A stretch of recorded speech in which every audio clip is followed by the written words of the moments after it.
అందరికి నమస్కారం. నేను మీ Kishore Chandrashetty. Welcome to our channel Telugu political chess.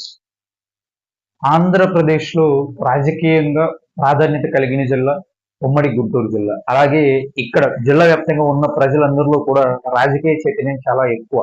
ప్రతి ఒక్కరూ కూడా రాజకీయాల గురించి మాట్లాడుకునే పరిస్థితి ఉంటుంది ఈ జిల్లాలో. అలాగే పల్నాడు ప్రాంతంలో ఫ్యాక్షన్ ప్రభావం కూడా ఎక్కువ ఉంటుంది.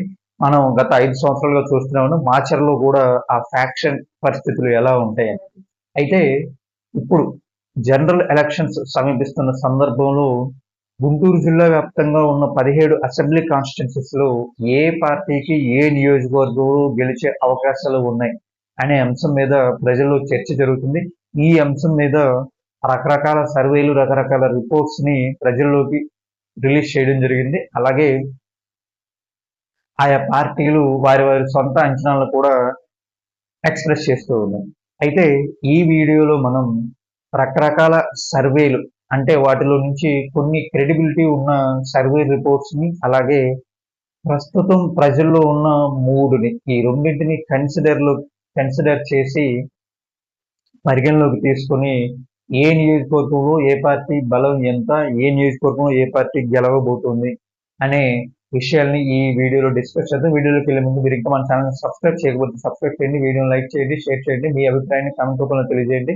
Welcome to our channel. మొదటిగా గుంటూరు లోక్సభ పరిధిలో ఉన్న 7 అసెంబ్లీ స్థానాల్లో ఏ పార్టీ బలం ఎంత అనే విషయంలోకి వెళ్తే, గుంటూరు వెస్ట్ నియోజకవర్గం ఇది గతంలో రాష్ట్ర వ్యాప్తంగా వైఎస్ఆర్ కాంగ్రెస్ పార్టీ వేవ్ చాలా బలంగా ఉన్న సందర్భంలో కూడా తెలుగుదేశం పార్టీ అభ్యర్థిని గెలిపించుకున్న నియోజకవర్గం.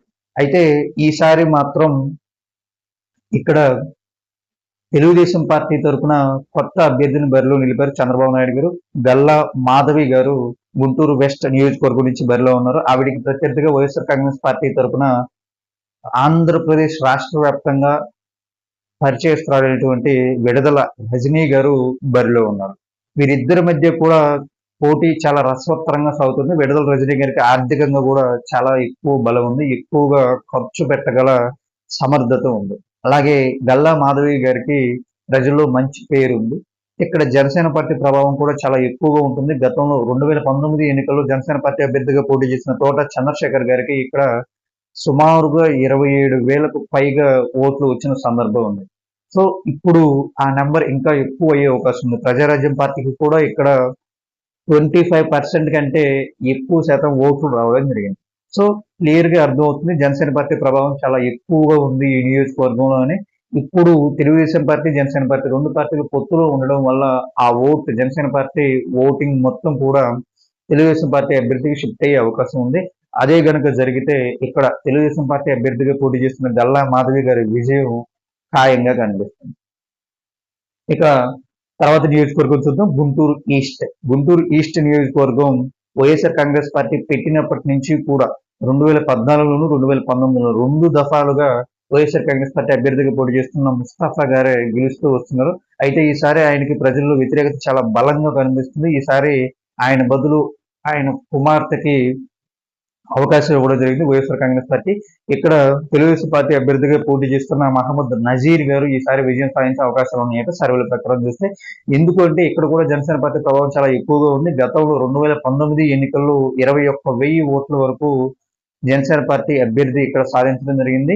ఇప్పుడు ఆ నెంబర్ చాలా పెరిగే అవకాశం ఉంది. సో ఇక్కడ కూడా జనసేన పార్టీ సపోర్ట్ తోటి తెలుగుదేశం పార్టీ అభ్యర్థిగా పోటీ చేస్తున్న మహమ్మద్ నజీర్ గారు గెలిచే అవకాశాలు స్పష్టంగా కనిపిస్తున్నాయి. ఇకపోతే మంగళగిరి రాష్ట్ర వ్యాప్తంగా చాలా ఆసక్తి కలుగజేస్తున్న నియోజకవర్గం మంగళగిరి. ఎందుకంటే నారా లోకేష్ పోటీ చేస్తున్నారు. ఇక్కడ నారా లోకేష్ ని మళ్ళీ ఓడిస్తాం అనే కాన్ఫిడెన్స్ తోటి ఇక్కడ బీసీ అభ్యర్థిని బరిలో నిలిపింది వైఎస్ఆర్ కాంగ్రెస్ పార్టీ. చాలా కొత్త అభ్యర్థి, రాజకీయాలకు కూడా ఆవిడ కొత్త అనమాట. మాజీ ఎమ్మెల్యే కాంట్ర కమలా గారి కుమార్తె లావణ్య గారిని ఇక్కడ బరిలో నిలిపింది వైఎస్ఆర్ కాంగ్రెస్ పార్టీ. అయితే సర్వేలన్నీ కూడా, అలాగే అక్కడ మంగళగిరి నియోజకవర్గంలో ప్రజల మూడు కూడా తెలుగుదేశం పార్టీ వైపే మద్దతు చూపిస్తున్నట్లు కనిపిస్తుంది. ఎందుకంటే నారా లోకేష్ కనుక గెలిస్తే నియోజకవర్గాన్ని అభివృద్ధి చేస్తారు అనే నమ్మకం అక్కడ ప్రజల్లో కనిపిస్తుంది. అలాగే గతంలో ఓడించారు కాబట్టి ఈసారి అలాంటి పొరపాట్లు జరగకూడదు అనే నియోజకవర్గ వ్యాప్తంగా ప్రజలందరూ కూడా నారా లోకేష్ గారిని గెలిపించాలనే ఆలోచనలో ఉన్నట్టు చూస్తుంది. ఇకపోతే రిజర్వ్డ్ కాన్స్టిట్యున్సీ అయినటువంటి తాడికొండ. తాడికొండ నియోజకవర్గం విషయానికి వచ్చేసరికి ఇది రాజధాని పరిధిలోకి వస్తుంది. రాజధాని ప్రభావం ఇక్కడ చాలా ఎక్కువ ఉంటుంది. ఆ రకంగా చూసుకుంటే ఇక్కడ మొదటి నుంచి కూడా వైఎస్ఆర్ కాంగ్రెస్ పార్టీకి వ్యతిరేకత చాలా ఎక్కువగా కనిపిస్తుంది. 2019లో గెలిచిన తర్వాత జగన్మోహన్ రెడ్డి గారు రాజధాని మీద మాట మార్చిన తర్వాత ఇక్కడ తాడికొండ నియోజకవర్గంలో వైఎస్ఆర్ కాంగ్రెస్ పార్టీకి వ్యతిరేకత చాలా బలంగా కనిపిస్తుంది. అదే వ్యతిరేకత రేపు పోలింగ్ రోజు ఓట్ల రూపంలో కూడా రిఫ్లెక్ట్ అయ్యే అవకాశం ఉంది. సో ఆ రకంగా చూస్తుంటే ఇక్కడ కూడా వైఎస్ఆర్ కాంగ్రెస్ పార్టీ గెలిచే అవకాశం ఉంది. సో తాడికొండలో తెలుగుదేశం పార్టీ అభ్యర్థిగా పోటీ చేస్తున్న తెనాలి శ్రవణ్ కుమార్ గారు మరోసారి విజయం సాధించే అవకాశం ఉంది. ఇక నెక్స్ట్ నియోజకవర్గం చూద్దాం, ప్రతిపాడు. ప్రతిపాడు కూడా ఎస్సీ రిజర్వ్డ్ కాన్స్టిట్యున్సీ. ఇక్కడ తెలుగుదేశం పార్టీ అభ్యర్థికి విజయ అవకాశాలు ఎక్కువగా కనిపిస్తున్నాయి. నియోజకవర్గ వ్యాప్తంగా తెలుగుదేశం పార్టీకి సానుకూల పవనాలు కనిపిస్తాయి. ఇక నెక్స్ట్ నియోజకవర్గం చూద్దాం, తెనాలి. తెనాలి నియోజకవర్గం నుంచి జనసేన పార్టీ అభ్యర్థిగా నాదెండ్ల మనోహర్ గారు పోటీ చేస్తున్నారు. నాదెండ్ల మనోహర్ గారి మీద నియోజకవర్గ వ్యాప్తంగా ఉన్న ప్రజలందరిలో కూడా సానుకూల స్వభావం కనిపిస్తుంది. గతంలో ఆయన ఎమ్మెల్యేగా పనిచేస్తున్న సందర్భాల్లో నియోజకవర్గం బాగా అభివృద్ధి చెందడం ఆయనకి ప్లస్ పాయింట్ గా కనిపిస్తుంది. అలాగే జనసేన పార్టీలో క్రియాశీలక పదవుల్లో ఉండడం, జనసేన పార్టీలో నెంబర్ 2గా ఉండడంతో గెలిస్తే ఖచ్చితంగా నియోజకవర్గం మరోసారి అభివృద్ధి పదంలో నడుస్తుంది అనే అభిప్రాయం నియోజకవర్గ వ్యాప్తంగా ఉన్న ప్రజలందరిలోనూ బలంగా కనిపిస్తుంది. సో ఇక్కడ వైఎస్ఆర్ కాంగ్రెస్ పార్టీకి ఓటమి తప్పెలలేదు. జనసేన పార్టీ అభ్యర్థిగా పోటీ చేస్తున్న నాదెండ్ల మనోహర్ గారు ఖచ్చితంగా విజయం సాధిస్తారు అనే సర్వేలన్నీ కూడా ముక్తకంఠంగా చెప్తుంది. ఇకపోతే చివరి నియోజకవర్గం చూద్దాం, గుంటూరు లోక్సభ పరిధిలో ఉన్న పొన్నూరు. పొన్నూరు నియోజకవర్గంలో తెలుగుదేశం పార్టీ అభ్యర్థిగా పోటీ చేస్తున్నారు ధూళిపాల నరేంద్ర గారు. సో ఈయన గతంలో 2019 ఎన్నికల్లో ఓటమి పాలవడం జరిగింది. వరుసగా 3 సార్లు నియోజకవర్గంలో గెలిచి నియోజకవర్గాన్ని అభివృద్ధి పదంలో నడిపించారు. అయితే ఈసారి తెలుగుదేశం పార్టీ అభ్యర్థిగా పోటీ చేస్తున్న ధూళిపాల నరేంద్ర గారికి నియోజకవర్గ వ్యాప్తంగా సానుకూల పవనాలు కనిపిస్తున్నాయి. సర్వేలన్నీ కూడా అదే ముక్తగండంగా చెప్తున్నాయి. ఖచ్చితంగా ధూళిపాల నరేంద్ర గారు కూడా పొన్నూరు నుంచి విజయం సాధించి అసెంబ్లీలో మరోసారి అడుగుపెట్టే అవకాశం ఉంది. మొత్తంగా చూసుకుంటే గుంటూరు లోక్సభ పరిధిలో ఉన్న 7 నియోజకవర్గాల్లో కూడా తెలుగుదేశం పార్టీ క్లీన్ స్వీప్ చేసే అవకాశం కనిపిస్తుంది. ఇక నెక్స్ట్ నర్సరావుపేట లోక్సభ విషయానికి వస్తే, నర్సరావుపేట అసెంబ్లీ కాన్స్టిట్యున్సీలు గత 20 సంవత్సరాలుగా తెలుగుదేశం పార్టీ గెలవలేదు. అయితే గత 2 దఫాలుగా ఇక్కడ వైఎస్ఆర్ కాంగ్రెస్ పార్టీ నుంచి గెలుస్తున్న గోపిరెడ్డి శ్రీనివాసరెడ్డి గారి మీద ఈసారి వ్యతిరేకత చాలా బలంగా కనిపిస్తుంది. తెలుగుదేశం పార్టీ తరఫున పోటీ చేస్తున్న చదలవాడ అరవింద్ బాబు గారి మీద సానుభూతి చాలా ఎక్కువగా కనిపిస్తుంది ప్రజల్లో. రాజకీయాల్లోకి వచ్చి ఆస్తులు పోగొట్టుకున్నారు, ఈసారి ఓడిపోతే ఇక రాజకీయంగా కనుమరుగైపోతారు అనే సానుభూతి చాలా బలంగా కనిపిస్తుంది చదలవాడ అరవింద్ గారి మీద. సో దీంతో ఆయనకి విజయావకాశాలు ఎక్కువగా కనిపిస్తుంది. సో నర్సరావుపేట నుంచి గత 20 సంవత్సరాలుగా విజయం సాధించలేకపోయిన తెలుగుదేశం పార్టీ ఈసారి గెలిచే అవకాశాలు బలంగా కనిపిస్తున్నాయి. ఇక్కడ జనసేన పార్టీకి ఉన్న 10% ఓటింగ్ కూడా తెలుగుదేశం పార్టీ అభ్యర్థికి కలిసి వచ్చే అవకాశం.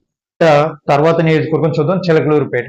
చిలకలూరుపేట నుంచి వైఎస్ఆర్ కాంగ్రెస్ పార్టీ అభ్యర్థిగా గుంటూరు మేయర్ అయినటువంటి కావటి మనోహర్ నాయుడు గారు పోటీ చేస్తున్నారు. గతంలో ఇక్కడి నుంచి విడుదల రజనీ గారు ఎమ్మెల్యేగా పనిచేశారు. అయితే ఆవిడ మీద నియోజకవర్గ వ్యాప్తంగా బలంగా వ్యతిరేకత కనిపించడం, అవినీతి అక్రమాలకు సంబంధించిన విమర్శలు చాలా బలంగా వినిపించడంతో అలర్ట్ అయిన జగన్మోహన్ రెడ్డి గారు ఆవిడ్ని తీసుకెళ్లి గుంటూరు వెస్ట్ అభ్యర్థిగా ప్రకటించి ఇక్కడ గుంటూరు మేయర్ అయినటువంటి కావటి మనోహర్ నాయుడు గారిని బరిలో నిలపడం జరిగింది. ఇక్కడ కూడా తెలుగుదేశం పార్టీ అభ్యర్థిగా పోటీ చేస్తున్న ప్రత్తిపాటి పుల్లారావు గారు మరోసారి గెలిచి అసెంబ్లీలోకి అడుగుపెట్టే అవకాశాలు చాలా బలంగా కనిపిస్తున్నాయి. ఇక్కడ జనసేన పార్టీ ప్రభావం కూడా చాలా ఎక్కువగా ఉంటుంది. కొంచెం చూద్దాం, సత్తెనపల్లి రాష్ట్ర వ్యాప్తంగా అందరికీ తెలుసు అంబటి రాంబాబు గారు.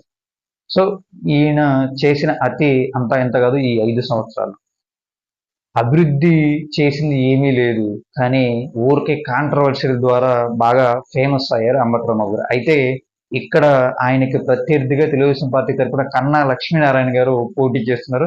సో కన్నా లక్ష్మీనారాయణ గారు ఖచ్చితంగా గెలుస్తారని సర్వేలన్నీ కూడా చెప్తున్నాయి.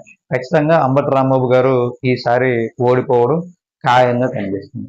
ఇక తర్వాత నియోజకవర్గం చూద్దాం, గురజాల నుంచి కాసు మహేష్ రెడ్డి గారు వైఎస్ఆర్ కాంగ్రెస్ పార్టీ తరఫున పోటీ చేస్తున్నారు. అలాగే తెలుగుదేశం పార్టీ తరఫున ఎరపతినేని శ్రీనివాసరావు గారు పోటీ చేస్తున్నారు. ఈసారి ఖచ్చితంగా తెలుగుదేశం పార్టీ అభ్యర్థి గెలిచే అవకాశాలు బలంగా కనిపిస్తున్నాయి.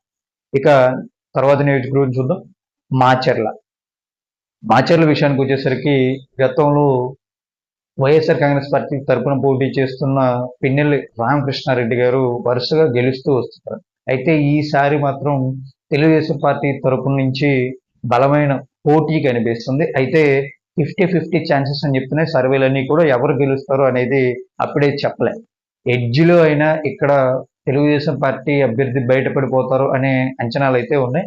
అయితే చెప్పలేం. వైఎస్ఆర్ కాంగ్రెస్ పార్టీ కూడా గెలిచే అవకాశాలు కనిపిస్తున్నాయి మాచర్లలో. ఇకపోతే పెదకూరపాడు నియోజకవర్గం నుంచి భాష్యం విద్యా సంస్థల అధినేత భాష్యం ప్రవీణ్ గారు పోటీలో ఉన్నారు తెలుగుదేశం పార్టీ తరపు నుంచి. అలాగే వైఎస్ఆర్ కాంగ్రెస్ పార్టీ తరపున సిట్టింగ్ ఎమ్మెల్యేగా పనిచేస్తున్న నంబూరు శంకర్రావు గారు పోటీలో ఉన్నారు. అయితే ఈసారి మాత్రం నంబూరు శంకర్రావు గారు ఓడిపోవడం ఖాయంగా కనిపిస్తుంది. తెలుగుదేశం పార్టీ ఇక్కడి నుంచి విజయం సాధించే అవకాశాలు చాలా ఎక్కువగా కనిపిస్తుంది. ఇకపోతే వినుకొండ నియోజకవర్గంలో తెలుగుదేశం పార్టీ తరపున జీవి ఆంజనేయులు గారు, అలాగే వైఎస్ఆర్ కాంగ్రెస్ పార్టీ తరపున సిట్టింగ్ ఎమ్మెల్యేగా ఉన్న బొల్ల బ్రహ్మనాయుడు గారు పోటీ చేస్తున్నారు. సో వీరిద్దరిలో కూడా బొల్ల బ్రహ్మనాయుడు గారికి అవినీతికి సంబంధించిన విమర్శలు నియోజకవర్గ వ్యాప్తంగా బలంగా వినిపిస్తుంటే, జీవి ఆంజనేయులు గారికి మాత్రం సౌమ్యుడనే పేరు ఉంది బాగా. సో ఖచ్చితంగా ఇక్కడ తెలుగుదేశం పార్టీ గెలిచే అవకాశాలు అయితే కనిపిస్తున్నాయి. కానీ బొల్ల బ్రహ్మనాయుడు గారి నుంచి పోటీ మాత్రం చాలా బలంగా కనిపిస్తుంది. చెప్పలేం. పోలింగ్ సమీపించే కొద్ది 2 ఓట్స్ తెలుగుదేశం మార్పులు కనుక జరిగితే తెలుగుదేశం పార్టీ అభ్యర్థి గెలిచే అవకాశం ఉంటుంది. లేదంటే ఇక్కడ వైఎస్ఆర్ కాంగ్రెస్ పార్టీ అభ్యర్థికి కూడా అవకాశం ఉంది. సో ఇక నెక్స్ట్ బాపట్ల లోక్సభ పరిధిలో ఉన్న నియోజకవర్గాలు చూద్దాం. బాపట్ల నియోజకవర్గానికి వచ్చేసరికి ఇక్కడ వైఎస్ఆర్ కాంగ్రెస్ పార్టీ అభ్యర్థిగా పోటీ చేస్తున్న కోన రఘుపతి గారు మరోసారి గెలిచే అవకాశాలు కనిపిస్తున్నాయి. ఎడ్జ్లో అయినా సరే ఇక్కడ వైఎస్ఆర్ కాంగ్రెస్ పార్టీ గెలుస్తుందని సర్వేలన్నీ కూడా అంచనా వేస్తున్నాయి. అలాగే వేమూరు నియోజకవర్గానికి వచ్చేసరికి ఇక్కడ సిట్టింగ్ ఎమ్మెల్యేగా ఉన్నటువంటి మేరుగా నాగార్జున గారిని ప్రకాశం జిల్లాకి పంపించేశారు.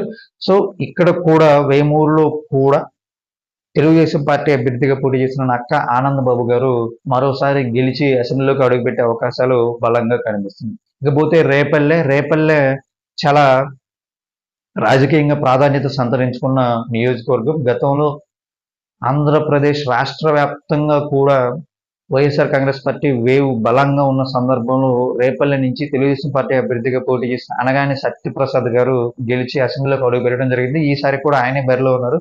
సో ఈసారి కూడా ఖచ్చితంగా ఆయన గెలిచే అవకాశాలు బలంగా కనిపిస్తున్నాయి.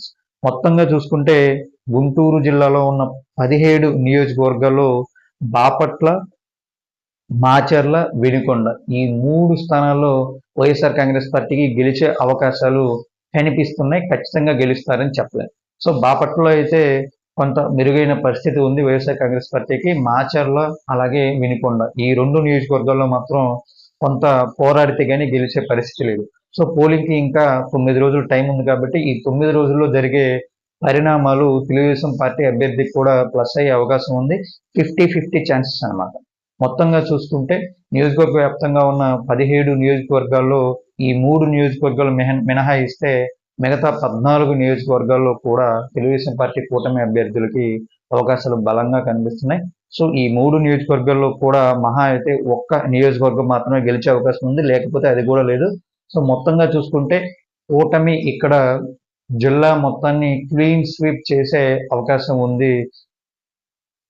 బెస్ట్ కేసులో వైఎస్ఆర్ కాంగ్రెస్ పార్టీ 1 లేదా 2 నియోజకవర్గాలను మాత్రమే గెలుచుకునే అవకాశం కనిపిస్తుంది.